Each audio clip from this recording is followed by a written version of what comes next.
Hello students, आज हम लोग स्थल परिवहन के प्रमुख आयामों पर चर्चा करेंगे। तो सबसे पहले हम लोग जानने का प्रयास करते हैं कि स्थल परिवहन क्या होता है। जैसा कि हम लोग जानते हैं कि हमारा जो पृथ्वी है इसके बहुत बड़े भाग पर, अर्थात हम अगर इसको 4 भागों में बांटते हैं तो एक हिस्सा जो है ये स्थल से जुड़ा हुआ है और स्थल का माध्यम यह परिवहन का सबसे प्राचीन और विकसित माध्यम रहा है। और जब परिवहन को अर्थात एक गंतव्य से दूसरे गंतव्य तक जाने के लिए हम स्थल मार्ग का प्रयोग करते हैं तो इसे स्थल परिवहन कहा जाता है। क्योंकि इससे पहले हमने परिवहन के कई आयामों का अध्ययन किया है और आज हम इसमें मुख्य रूप से स्थल परिवहन का चर्चा कर रहे हैं। तो जब कभी भी परिवहन के रूप में स्थल भागों का यूज किया जाएगा तो उसे स्थल परिवहन कहा जाएगा। यह परिवहन का सबसे प्राचीन, सस्ती और विकसित साधन रहा है। जब सूक्ष्म अध्ययन करते हैं हम लोग स्थल परिवहन का तो इसे 2 भागों में बांटकर अध्ययन किया जाता है, जिसमें एक आ जाता है सड़क मार्ग और दूसरा आ जाता है रेल मार्ग। तो हम लोग जानने का प्रयास करते हैं कि ये सड़क मार्ग, आप इसे सड़क परिवहन के नाम से भी जान सकते हैं। तो ये सड़क मार्ग क्या होता है? तो यातायात के लिए अर्थात वस्तु या व्यक्ति को अपने गंतव्य तक पहुंचाने के लिए जब धरातल के भाग को सड़क में तब्दील कर एक जगह से दूसरे जगह तक पहुंचाया जाए तो उसे सड़क परिवहन या सड़क मार्ग कहा जाता है। विश्व में और भारत में भी यह बहुत विकसित रहा है। सड़क मार्ग की विशेषता इसलिए भी बहुत ज़्यादा हो जाती है कि हम परिवहन के किसी भी साधनों का उपयोग कर लें। जैसा कि हम लोगों ने देखा कि सड़क, स्थल परिवहन, जल परिवहन, वायु परिवहन, पाइपलाइन या रज्जुमार्ग इत्यादि जितने सारे इसके आयाम थे, इन सभी को कवर करने के लिए, इन सभी के लिए सबका हम उपयोग कर लें, लेकिन फिर भी उसमें हमें किसकी जरूरत पड़ जाएगी? ये सड़क मार्ग की। तो ये सबसे बुनियादी जो हो जाती है, आप कह सकते हैं कि ये सबसे बुनियादी जो है परिवहन के साधन है, सबसे बेसिक जो परिवहन के साधन है वो है सड़क मार्ग। भारत के संदर्भ में यदि हम बात करें तो भारत में सड़क परिवहन का जो विस्तार था वो आज़ादी से पहले बहुत अच्छे किस्म के नहीं थे। तो बाद में खासतौर से 1943 ईस्वी में भारत में एक योजना आई जिसका नाम रखा गया नागपुर सड़क योजना। यह विभिन्न एग्जाम के व्यू से और वस्तुनिष्ठ के भी ख्याल से यह बहुत महत्वपूर्ण हो जाता है कि ये नागपुर सड़क योजना किससे जुड़ी हुई है। तो आप लोग सीधे जान सकते हैं कि नागपुर सड़क योजना किससे जुड़ी हुई है? सड़क मार्ग या सड़क परिवहन से। और कब आई थी? 1943 में। ये क्या थी? तो नागपुर में सड़कों के विकास के लिए एक कॉन्फ्रेंस, एक कमेटी बुलाई गई थी और उसमें जो रिजल्ट सामने आया था उसके तहत भारत के सड़कों को 4 वर्गों में बांट दिया था। सबसे पहले जो था उसे कहा गया NH, दूसरा जो था वो था SH, फिर तीसरी आई जिला स्तरीय सड़कें और चौथे स्तर पर ग्रामीण सड़कों को रखा गया। तो ये 4 वर्गों में ये नागपुर सड़क योजना जो थी उसके तहत सड़कों को रखा गया। NH से मतलब क्या हो गया? NH से मतलब हो गया नेशनल हाईवेज। नेशनल हाईवेज क्या हो गया? जिसे हम लोग कहते हैं राष्ट्रीय राजमार्ग। दूसरा जो था जिसे SH के नाम से जाना गया ये था स्टेट हाईवेज। इसे राज्य राजमार्ग या आप इसे कह सकते हैं राज्य स्तरीय सड़कें। तीसरा जो था जिला स्तरीय सड़कें, इसे DB रोड के नाम से भी जाना गया। और चौथा था ग्रामीण सड़कें जो गांव स्तर पर बनाया गया। अब जरा सा हम लोग इसको समझने का प्रयास करते हैं कि ये NH क्या होता है। तो भारत भर की वैसी सड़कें, हम लोग जानते हैं कि भारत में जो सरकार की व्यवस्था है वो त्रिस्तरीय है। केंद्र सरकार, राज्य सरकार और स्थानीय सरकार। केंद्र सरकार में आप जानते हैं जो पूरे भारत भर के लिए, फिर राज्य स्तर पर हर एक राज्य के लिए, अभी वर्तमान में भारत जो 28 राज्यों में बटा हुआ है तो हर राज्य, और फिर राज्यों में जो पंचायती राज शासन प्रणाली चल रही है तो उसे स्थानीय सरकार कहा जाता है। तो इन सड़कों में देख लीजिए कि ये NH ये किसके अधीन हो गया, ये केंद्र सरकार के अधीन हो गया, SH ये राज्य सरकार के अधीन हो गया, ये जो बाकी बचा इसे स्थानीय शासन में आप देख सकते हैं।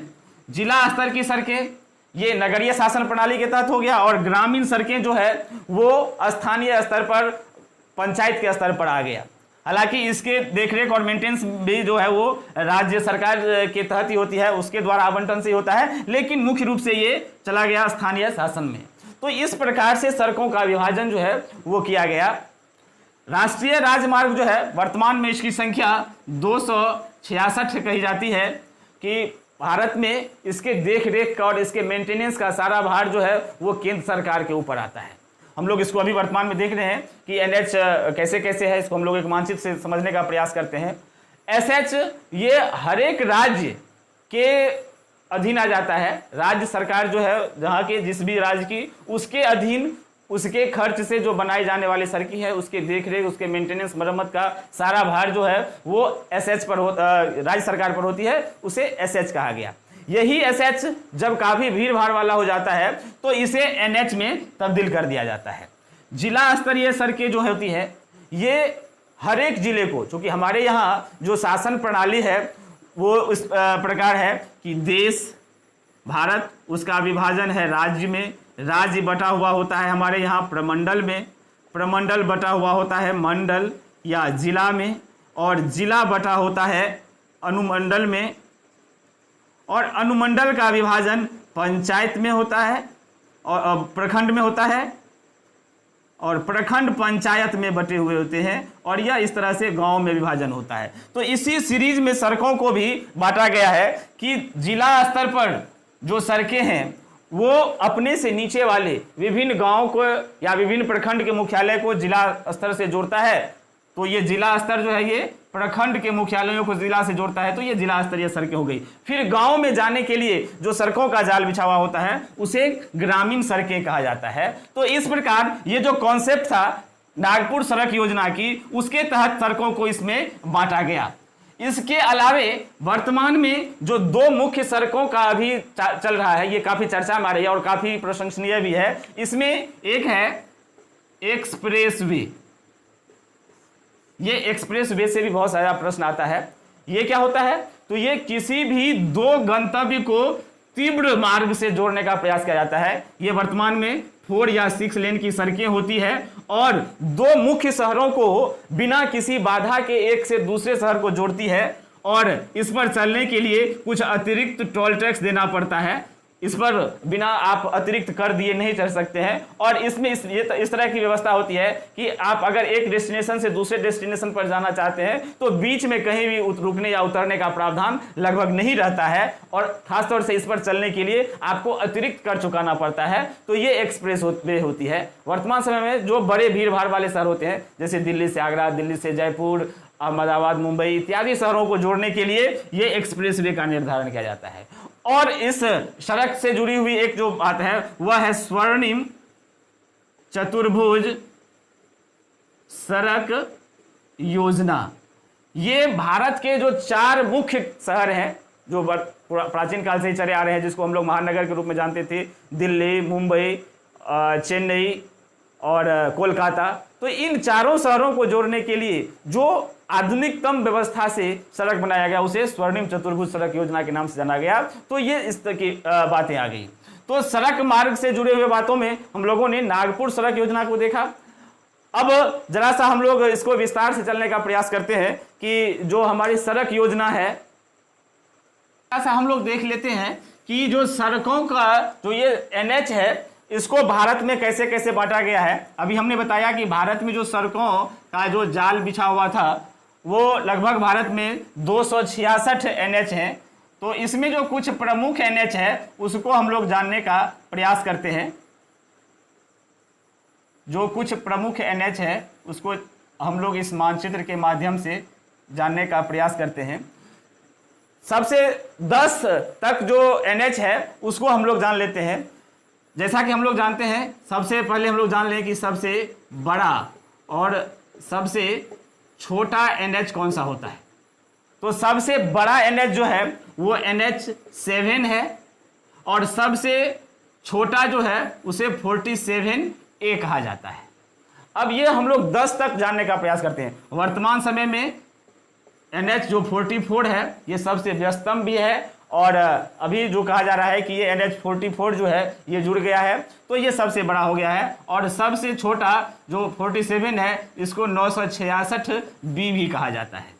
तो यहाँ हम लोग जान लें कि जो NH1 से शुरू करते हैं, मान लेते हैं कि यहाँ पर ये दिल्ली है, इधर ये कोलकाता है, यहाँ पर मुंबई है और ये चेन्नई है। तो NH1 दिल्ली से अमृतसर की ओर यहाँ जाती है, ये हो गया 1। NH2 दिल्ली से यहाँ दीजिए NH1 और NH2 ये दोनों मिलकर के GT रोड बन जाता है, जिसे ग्रैंड ट्रंक रोड कहा जाता है। शेरशाह सूरी के समय में ये बनाया गया था, उस समय में NH2 था और अब NH1 और NH2 दोनों मिलकर के ये GT रोड बन गया। उसके बाद NH3 ये दिल्ली से मुंबई की ओर आता है, ये NH3 हो गया। NH4 मुंबई से चेन्नई, यहाँ पर ये चेन्नई है, ये मुंबई है। और NH5 ये चेन्नई से कोलकाता। तो इस प्रकार ये NH5 NH4 ये आ गया। देखिए यही गोल्डन जो आप अभी चर्चा कर रहे थे स्वर्णिम चतुर्भुज का, तो ये यहाँ आ गया। फिर अब आइए देखिए यहाँ से इस तरह से एक कॉरिडोर में बन गया, ये NH6 था। अब दिल्ली से नीचे थोड़ा वाराणसी से कन्याकुमारी तक जो मार्ग जाता था वो NH7। तो इस प्रकार ये NH7 जो इससे जुड़ गया ये सबसे लंबी सड़क के रूप में जाना जाता था। और यहाँ पर केरल में सबसे छोटी सड़क थी, लगभग ये 6 किलोमीटर की डिस्टेंस में, जिसे 47A कहा जाता है। ये केरल में है, 6 किलोमीटर इसकी लगभग डिस्टेंस है। ये सड़कों के जाल में के रूप में आया था। सड़कों के चर्चा में हम लोग सड़कों के बारे में चर्चा कर रहे थे, तो वहाँ एक बात आई थी कि नागपुर सड़क योजना, उसके बाद एक संस्था गठित किया गया था जिसे नाम दिया गया BRO। इसकी स्थापना 1960 ईस्वी में की गई थी। यह बहुत महत्वपूर्ण एक संगठन बनाया था BRO, इसका आप फुल फॉर्म में जान लीजिए। इसको कहा गया बॉर्डर रोड ऑर्गेनाइजेशन, जिसे हिंदी में सीमा सड़क संगठन कहा जाता है। यह जो दुर्गम क्षेत्र होते हैं हमारे सड़कों के रूप में, ऊंचाई वाले जगह होते हैं, मरुस्थलीय क्षेत्र होते हैं, और खास तौर से जो सेनाओं के लिए सामरिक मामले के जो स्थल होते हैं, जहां से हमारी सेनाओं की गाड़ियां गुजरती है और देश के बॉर्डर तक पहुंचती है, वैसे सड़कों को बनाने का कार्य BRO के जिम्मे दिया गया। और ये काफ़ी अच्छे क्वालिटी के उत्तम किस्म की सड़कें बनाती है। इस बोर्ड की स्थापना 1960 में की गई थी और इसके माध्यम से जो सड़कें बनती है, वैसे तो सब सड़कें अपने आप में महत्व रखती है, लेकिन इनके द्वारा खासतौर से दुर्गम क्षेत्र में, पहाड़ी वाले क्षेत्र में, बर्फीली वाले क्षेत्रों में, मरुस्थलीय क्षेत्रों में इनको जिम्मा दिया जाता है। और सेना के लिए जो उपयोग आने वाली सड़कें होती है वो BRO बनाती है। तो यहाँ इससे जुड़ी हुई एक बात और सड़कों से निकल कर आ गई। अब आइए हम लोग देखते हैं कि सड़कों को जो प्रभावित करने वाले कारक होते हैं वो कौन कौन से होते हैं। कि सड़क को बनाने के लिए जो इसके महत्वपूर्ण कारक होंगे, उसमें सबसे पहला जो होगा, आइए हम लोग देख लेते हैं कि प्रभावित करने वाले कारक, सड़क को जो प्रभावित करता है वो कौन कौन से कारक होते हैं। तो इसमें सबसे पहला होता है धरातल की बनावट, या हम इसको धरातलीय संरचना कह सकते हैं। कि धरातल की बनावट क्या होगी, यदि समतल होगी तो वहाँ पर हमारी जो सड़कें बनेगी वो बहुत उच्चतम किस्म की महत्वपूर्ण सड़कें बनेगी। इसके बाद जनसंख्या का जो भूभाग है, जनसंख्या का जो घनत्व है या जनसंख्या का जो बसाव है, वहाँ भी वो भी सड़क को बनाने के लिए प्रेरित करता है। इसके बाद उद्योग धंधे या खदानों की जो आपूर्ति है, ये भी हमारे सड़कों को बनाने में क्या करती है, वो महत्वपूर्ण भूमिका निभाती है कि जहां अगर उद्योग धंधे ज़्यादा प्रचलित है, विकसित हो रहे हैं, तो वहां सड़क बनाना लाजमी हो जाता है। तो इसलिए यहाँ पे क्या हो जाएगी, सड़कें बन जाएगी। खदानें होंगी कहीं पर तो वहां से परिवहन के लिए तो वो सड़कें बनाई जाएगी। उसके बाद सामरिक दृष्टिकोण से एवं सांस्कृतिक दृष्टिकोण से तथा प्रशासकीय दृष्टिकोण से भी क्या होती है, सड़कों को बनाना लाजमी हो जाता है। तो ये कुछ फैक्टर हैं जो हमारे सड़कों को क्या करता है, प्रभावित करता है।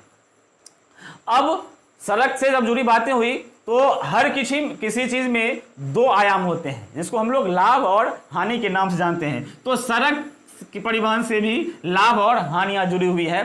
तो हम यहां आपके लिए प्रश्न छोड़ रहे हैं कि सड़क से क्या लाभ होगी और सड़क से क्या हानियां होगी। आप इस पर रिसर्च करके आप अपने माध्यम से इसका नोट्स बनाने का प्रयास करेंगे, सड़क के लाभ और सड़क के हानि। अब आइए जानते हैं कि सड़कों के लिए जो समय समय पर सरकारों द्वारा प्रयास किए गए हैं कि हमारे यहाँ भारत में खासतौर से कि सड़कों की उत्तम व्यवस्था हो, सड़कों की अच्छी क्वालिटी हो, सड़क का जाल जो है वो सबों तक अधिक से अधिक हो, मतलब अधिक से अधिक गांव का जुड़ावट, अधिक से अधिक जनसंख्या का जुड़ाव सड़कों से हो। तो इसके लिए प्रयास किए गए। तो हम लोग जानते हैं कि सड़कों के लिए किए गए सरकारी प्रयास कि सड़कों को बनाने के लिए सरकार द्वारा समय समय पर क्या प्रयास किया गया। तो एक तो आप अभी पूरे डिटेल में आपने नागपुर सड़क योजना को जाना ही। उसके बाद आइए देख लेते हैं कि राष्ट्रीय ग्रामीण रोजगार योजना, इसके तहत भी मुख्य रूप से सड़कों को बनाने का प्रयास किया गया है, जिसे पहले राष्ट्रीय ग्रामीण रोजगार योजना कहा जाता था। वर्तमान में इसे मनरेगा अर्थात महात्मा गांधी राष्ट्रीय ग्रामीण रोजगार योजना कहा जाता है। इसके बाद आपने एक देख ही लिया, स्वर्णिम चतुर्भुज सड़क योजना। ये भी भारत के मुख्य मार्ग जो है, भारत के मुख्य जो 4 बड़े महानगर हैं उसको जोड़ने के लिए आपने अभी सुना ही इसे। अब जो काफी प्रचलित है ये है प्रधानमंत्री ग्राम सड़क योजना। ये बहुत महत्वपूर्ण है। ये प्रधानमंत्री ग्राम सड़क योजना से जो नाम से चल रही है, ये कहा गया है कि भारत के हर एक गांव जिसकी आबादी कितनी हो जाए, लगभग 500, उस 500 की आबादी वाले गांव को क्या किया जाए कि जो भी मुख्य सड़कें होगी, अगर कोई बगल से मुख्य सड़कें जा रही है और बगल में यहाँ कोई बस्ती बसी हुई है और यहाँ की पॉपुलेशन यदि 500 हो जाती है, तो इसको क्या किया जाए, इस प्रधानमंत्री ग्राम सड़क योजना के माध्यम से इस बड़ी सड़कों से जोड़ दिया जाए। इसी के तर्ज पर राज्य सरकारों के द्वारा भी, खासतौर से हम बिहार की बात करें तो बिहार में भी इसके तहत मुख्यमंत्री ग्राम संपर्क योजना चलाया गया और इसमें जो बस्ती थी उसकी आबादी घटाकर 250 कर दी गई। तो 250 की आबादी अर्थात 250 लोग भी यदि किसी बस्ती में रह रहे हैं तो उसको भी मुख्य सड़क से जोड़ने का जो योजना बनाया गया वो मुख्यमंत्री ग्राम संपर्क योजना के माध्यम से किया गया। इसके अलावे हम जानते हैं कि हमारे यहाँ सांसदों और विधायकों की कमी नहीं है, तो इन सांसदों और विधायकों के फंड से भी सड़कों को बनाने का प्रयास किया जाता है। तो इस प्रकार सड़कों के लिए, सड़कों का जाल बनाने के लिए सरकार के द्वारा भी काफ़ी प्रयास किए जा रहे हैं कि सड़कों की स्थिति अच्छी हो, सड़कों की संख्या अच्छी हो, अच्छे सड़क बने और लोगों को सुगमता से इस पर चलने का मार्ग प्रशस्त हो। और ये क्योंकि सड़कों को विकास का क्या कहा गया है, रीढ़ कहा गया। जिस तरह से आपने पहले ही सुना कि जिस तरह से नसें हमारे शरीर को सुचारू रखती है ब्लड संचारण के लिए, उसी तरह से यातायात और परिवहन के लिए जो है वो सड़क क्या है, ये बहुत महत्वपूर्ण हो जाती है। तो इन प्रयासों के माध्यम से भी सड़कों को क्या किया जाता है, काफ़ी वस्तुनिष्ठ प्रश्न में यहाँ से प्रश्न उठते हैं, तो आप इनको भी अपने जहन में सेट कर सकते हैं, सड़कों के विकास के लिए किए गए प्रयास। और अब इसके बाद जो सड़क से जुड़े हुए कुछ महत्वपूर्ण तथ्य है, सड़क से जुड़े हुए कुछ इनकी विशेषताएं हैं, आप खासतौर से इसे लाभ और हानि के रूप में जैसा कि प्रश्न दिया जाता है आप उसको करने का प्रयास कर सकते हैं।